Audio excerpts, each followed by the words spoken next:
Isang 50 anyos naman po na babae ang inaresto matapos sumanong magnakaw ng gintong kwintas sa loob ng isang simbahan sa bayan ng Calasiao noong linggo ng umaga, Disyembre 14 ng kasalukuyang taon.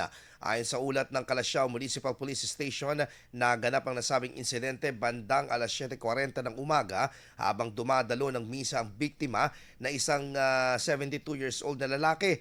At batay po sa investigasyon, lumapit ang biktima sa harap ng altara para sa pagwiwisik ng banal na tubig nang umano'y samantalahin ng sospek ang pagkakataon at tinanggal ang kwintas mula sa liig nito. Agad namang napansin ng biktima ang pagkawala ng kanyang alahas at nakita itong hawak ng sospek. Dahil dito, hinawakan ng biktima ang babae at humingi ng tulong sa mga kapwa nagsisimba. Naiulat ang insidente sa pulisya na nagresulta sa agarang pagka-aresto sa sospek at dinala ang babae kasama ang nabawing alahas sa Calasiao Municipal Police Station para sa karagdagang investigasyon at pagsasampa ng kaukulang kaso. IFM News. IFM News. IFM News.